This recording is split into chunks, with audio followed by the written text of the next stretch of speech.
Assalamualaikum warahmatullahi wabarakatuh. Selamat siang. Salam Brida Jatim Sur. Para pemirsa, pada hari ini, hari Selasa tanggal 31 Januari 2023, kita akan membahas topik yang cukup luar biasa, cukup update dengan pembicara atau narasumber yang juga luar biasa. Kita nanti di dalam BJS seri kelima ini kita akan membahas bagaimana sejatinya inovasi pengembangan desa wisata di Provinsi Jawa Timur dan tentunya pernik-pernik permasalahannya serta solusinya seperti apa. Yang pertama kita datangkan narasumber Kepala Dinas Kebudayaan dan Pariwisata yang nanti setelah itu penggantinya. Beliau tetap menjadi Kadisbudpar Provinsi Jawa Timur. Selamat datang Bapak Sinarto Eskar MM. Terima kasih. Ya, selamat siang ya. Pak Sinarto luar biasa. Dan yang kedua, seorang peneliti media yang memang ahli di bidangnya. Saya lupa bawa buku-bukunya beliau dan saya baca luar biasa karya-karya beliau, dan beliau juga nanti akan membahas bagaimana inovasi pengembangan desa wisata di Jawa Timur. Selamat siang Bapak Dr. Triweda Raharjo, Dr. Andes MSI. Selamat siang. Alhamdulillah, siap. Siang menjelang sore. Baik. Untuk mempersingkat waktu, barangkali langsung saja saya ke Pak Sinarto ini. Sekarang ini dengan maraknya pasca pandemi itu muncul desa wisata di beberapa daerah terutama di Provinsi Jawa Timur, bahkan akan mendapatkan penghargaan dengan beberapa kategori desa wisata tersebut. Ini kira-kira menurut Pak Sinarto ini angat-angat tai ayam atau mungkin nanti malah justru hampir semua desa menjadi desa wisata? Bisa dijelaskan Mas Sinarto? Terima kasih Pak Kepala Brida. Bagus ini ya. Ada merek tanaman padi dulu. Ya.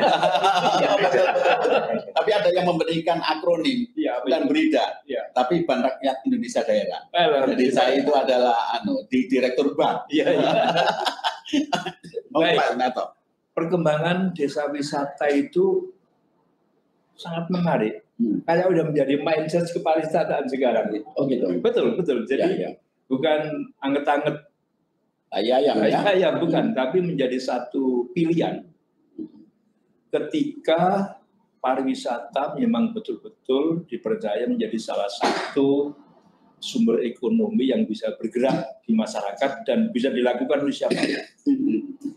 Kebetulan Jawa Timur itu punya historical yang luar biasa, sehingga banyak desa wisata yang punya daya tarik basis sejarah, dan juga punya keindahan alam, sehingga juga banyak yang punya basis keindahan alamnya, dan bagaimana kreativitas masyarakat Jawa Timur bisa mencoba mengeluarkan ide kreatif, juga membuka yang namanya desa wisata basis daripada kreativitas masyarakat.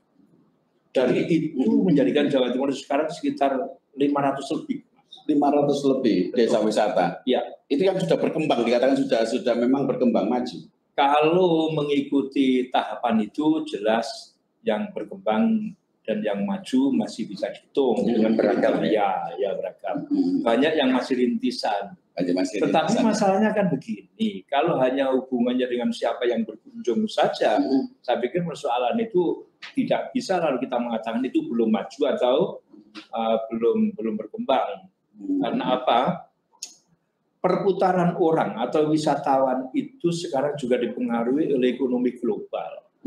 Ketika ekonomi Jawa Timur menjadi baik dibanding dengan provinsi lain di provinsi yang lain ya, tentunya masyarakat boleh kemana-mana dan dia menjadi pendatang. Dan itu juga yang menjadikan Jawa Timur untuk wisatawan domestiknya insya Allah tertinggi di Indonesia. Jadi menjadi mindset, menjadi mindset ya, desa wisata menjadi pilihan. Ya, betul. Baik, saya simpulkan Mas Sinarto, apakah benar kalau seandainya untuk meningkatkan perekonomian di sebuah daerah, desa wisata itu dikembangkan, betul nggak kesimpulan awal? Itu betul, karena apa? Ada dua capaian yang bisa menjadi mengawali atau menjadi output ya pembangunan di daerah. Pemerintah daerah, Pak Bupati, Pak Wali Kota, Ibu Bupati, Ibu Wali Kota, itu sekarang berpikir pariwisata itu kan berpikir komprehensif ya. Selain ekonominya insya Allah maju karena memang ada perputaran wisatawan, membangun desa dengan persepsi pariwisata. Berpikir pariwisata menjadi sangat semuanya tersentuh gitu loh Mas. Nah, ini yang menjadikan bagaimana lalu berpikir pariwisata melalui pikiran di desa itu menjadi pilihan selain ngomong persoalan bagaimana eksotikanya, estetikanya, bagaimana dengan perkembangan ekonominya itu menjadi satu. Dan itu mindset pariwisata memang di sana. Perekonomian itu sebagai outcome-nya, impact-nya nanti. Outcome-nya, output-nya adalah pengembangan desa-desa itu, dan nanti benefit impact-nya jelas kesejahteraan. Kesejahteraan, baik. Tapi Pak Triweda, tentunya pembangunan atau pengembangan desa wisata ini tentunya kan ada ekses, ada negatif, misalkan tentang kompetisi yang tidak sehat barangkali antar desa atau antar daerah. Kacamata penjenengan seperti apa? Ya, terima kasih Pak Kapan.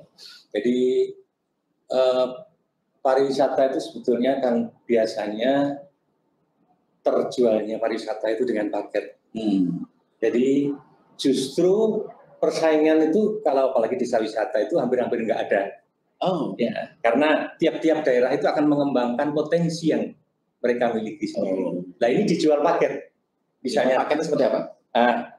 Satu desa itu punya potensi yang berbeda dari desa yang lain.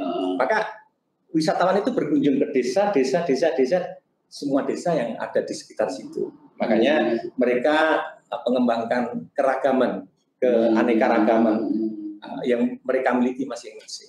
Sehingga ya hampir-hampir nggak ada lah Pak soal itu ya. Persaingan antar. Jadi persaingan atau kompetisi tentunya menuju ke sehat ya. Sehat justru. Ya. Tapi apakah tidak perlu ada pengaturan Pak Sinarto dari kepala daerah bahwa desa iki ojo iki, tapi kalau lebih baik iki aja. Kemudian tentunya kan kalau tadi antar desa ya, ada terhubung, berarti kan butuh infrastruktur yang cukup berat juga kan. Seperti apa Pak Sinarto? Iya.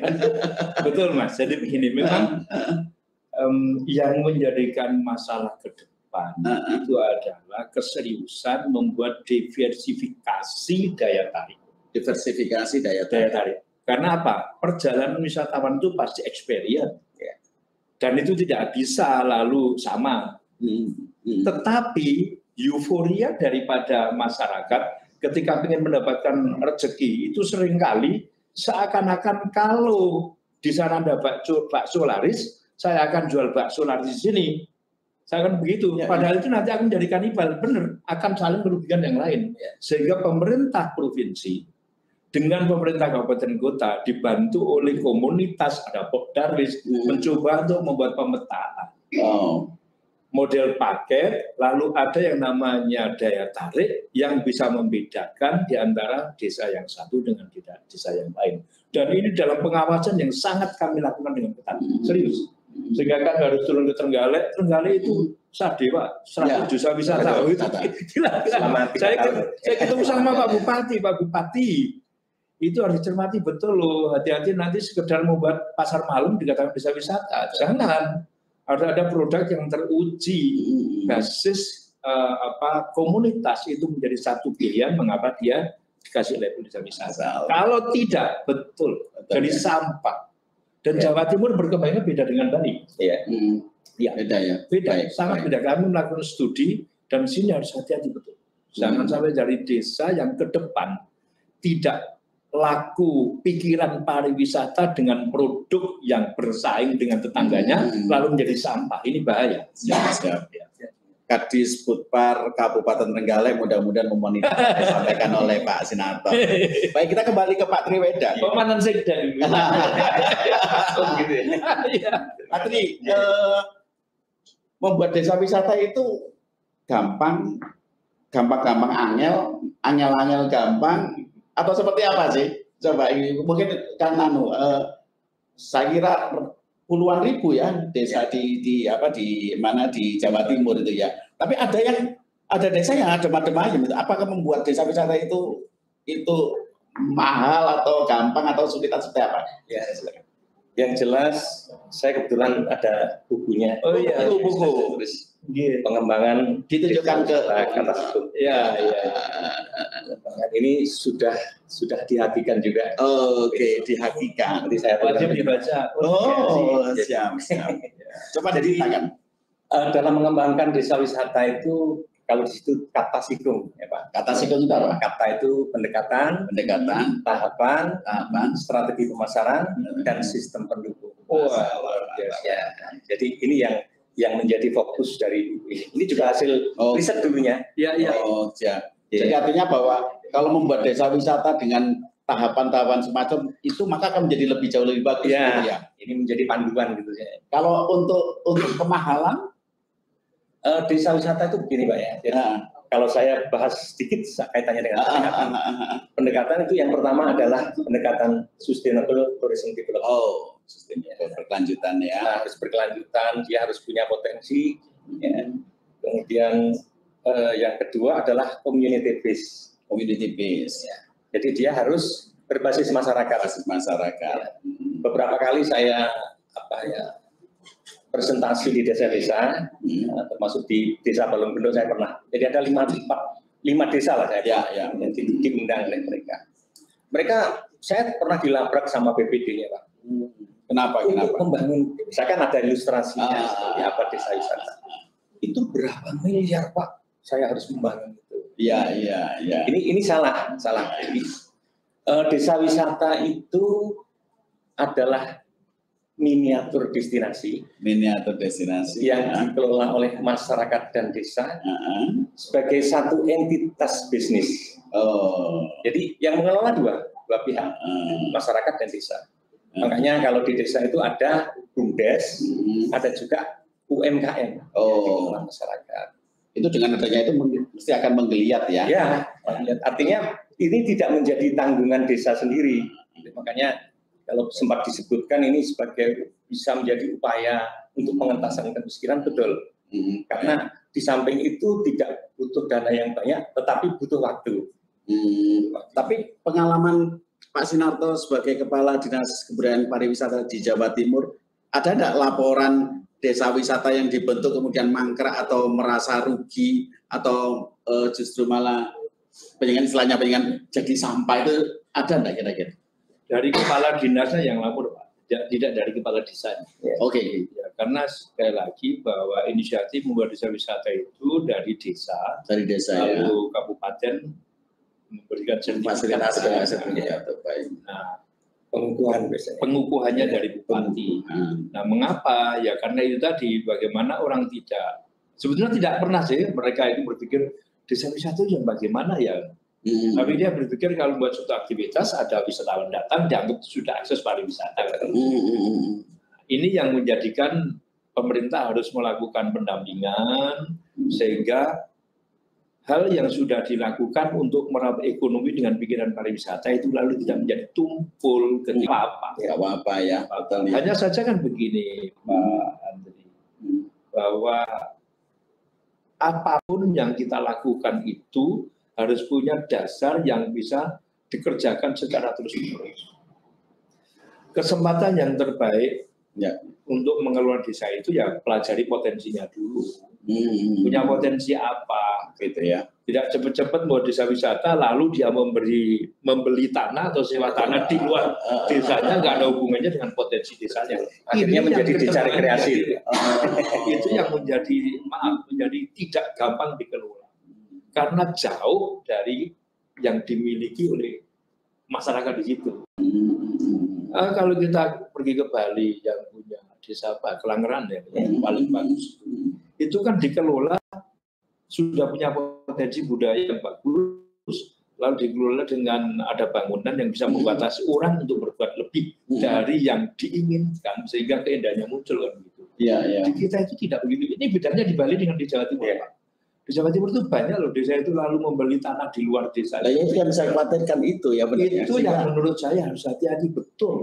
Sehingga saya pernah mendengar juga bahwa ada yang menyatakan bahwa kepala desa itu justru malah menyatakan bahwa modalku belum sampai loh. Itu berarti bayangan saya adalah ingin buat desa wisata yang begitu, tapi justru malah tidak aneh. Tapi yang saya nggak tahu mungkin Pak Tri atau Pak Sinarto, kira-kira memang desa wisata itu nanti memang tanda kutip itu dijual ya, artinya bahwa harus orang datang ke sana itu mesti diminta retribusi ya, atau seperti apa?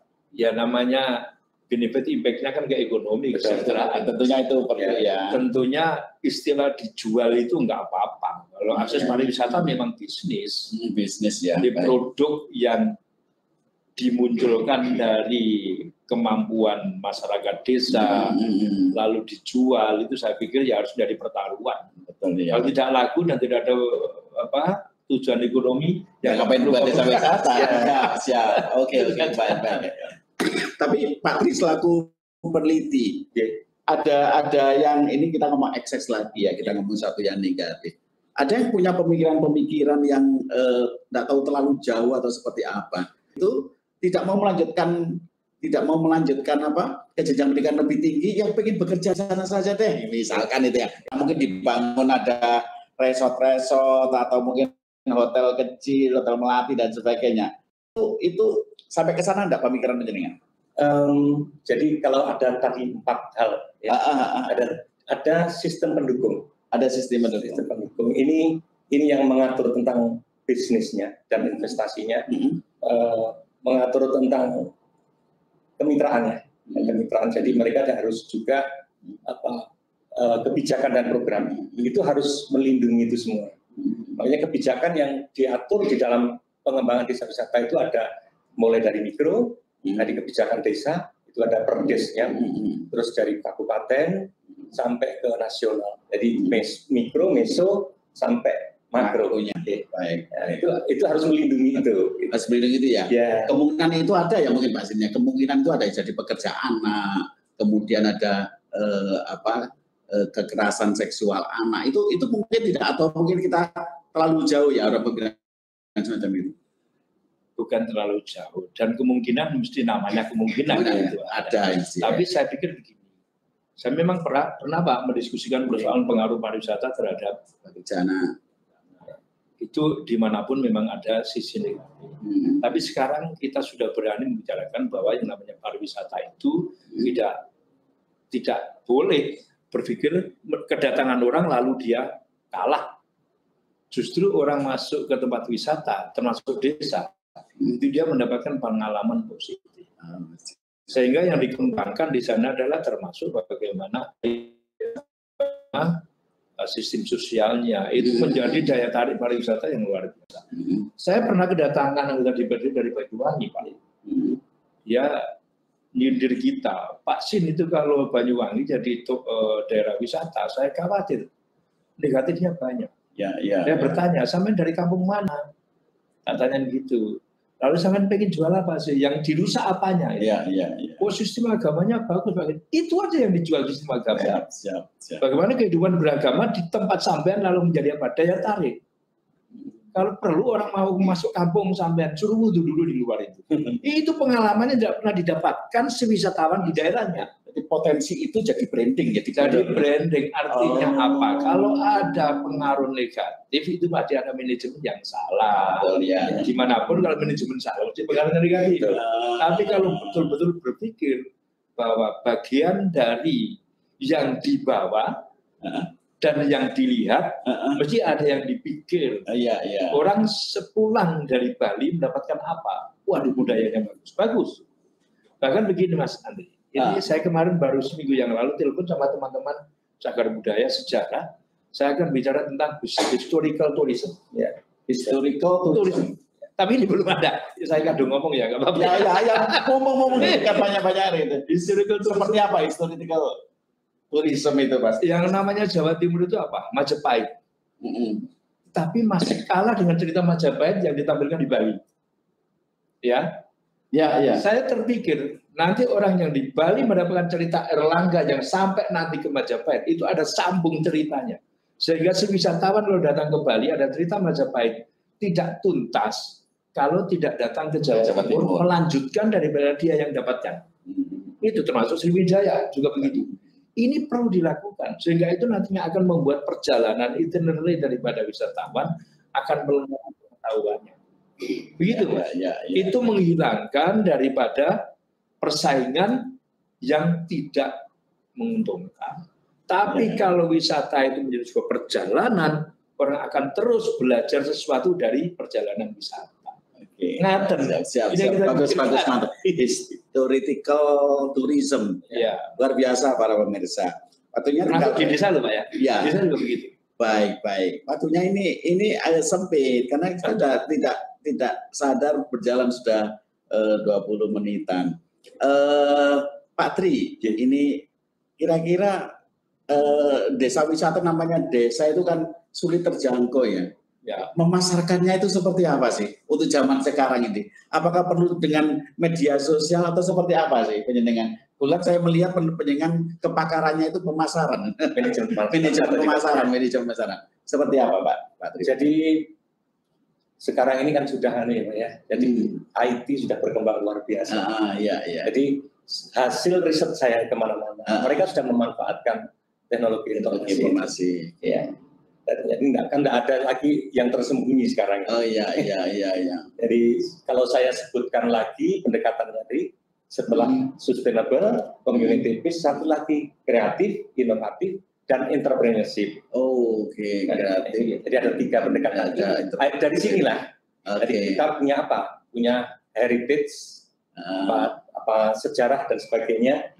Punya sekarang makanya terus cabang dari attraction. Jadi attraction banyak sekali. Ada shopping tourism.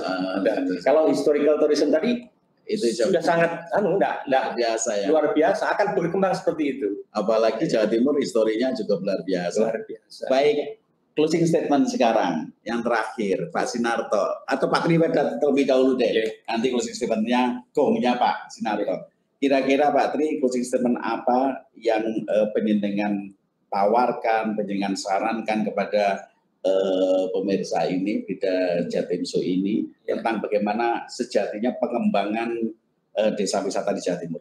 Ya, pengembangan desa wisata Jawa Timur ini kalau dari sisi potensi luar biasa, karena kita punya keragamannya, sub etnis kita aja beragam, Pak. Artinya kalau mau mengembangkan itu luar biasa potensinya.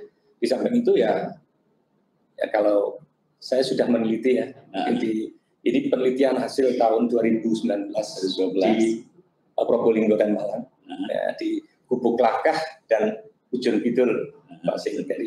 Ini ideal sekali menurut saya. Ya saya pasti menawarkan apa yang sudah saya tulis ini bisa menjadi pedoman dalam desa wisata. Ya. Baik, matur nuwun Pak Tri. Pak Sinarto, apa closing statement pada sore hari ini tentang pengembangan desa wisata di Jawa Timur itu seperti apa? Terima kasih. Jadi sudah 2 tahun ini ADWI, jadi Anugerah Desa Wisata Jawa Timur mendapatkan alhamdulillah terbanyak untuk desa wisata. Ya, ada yang maju, ada yang berkembang, ada yang rintisan, dan sangat jelas bahwa potensinya itu baik dari alamnya maupun budayanya. Desa Kris dapat Mas, daerah Trawulan dapat, artinya ada sejarah. Tapi alamnya Banyuwangi dapat. Nah, yang ingin kami sampaikan pada teman-teman bahwa terus saja melakukan kreativitas, tapi jangan lupa tetap orientasi adalah potensi daerah, potensi yang dimiliki. Lalu cermati diversifikasi produk dengan desa di sebelahnya. Supaya apa? Supaya menjadi satu perjalanan wisata, satu link. Nah, jadi itu harus tidak boleh sekedar mencontoh, ini bahaya, ya tanpa melihat potensi. Ya karena apa? Salah satu akses ke pariwisata itu mampu membuat perjalanan yang bagus, sehingga teman-teman yang punya desa wisata terus belajar melalui teman-teman yang lain. Lalu satu lagi sekarang ada konsep smart tourism, manfaatkan digital untuk apa fungsi aplikasinya menjadi aplikasi karena harus bersaing. Wisata adalah bisnis. Kalau tidak mampu bersaing, mesti akan kalah. Harus menang dengan potensi itu. Baik, tepuk tangan nih para penonton luar biasa. Para pemirsa Brida Jatim seri kelima sudah kita saksikan sendiri bagaimana Pak Sinarto, bagaimana Pak Triweda menyampaikan beberapa saran-saran yang luar biasa pengembangan desa wisata yang sudah tidak suka nanti pasti endingnya adalah untuk peningkatan kesejahteraan masyarakat desanya, peningkatan ekonomi secara makro di daerah. Demikian BJS seri 5 kami akhiri. Matur nuwun Pak Sinarto, matur nuwun Pak Triweda. Salam Brida Jatim. Assalamualaikum warahmatullahi wabarakatuh. Waalaikumsalam. Siap, terima kasih. Oke, siap Pak Tri.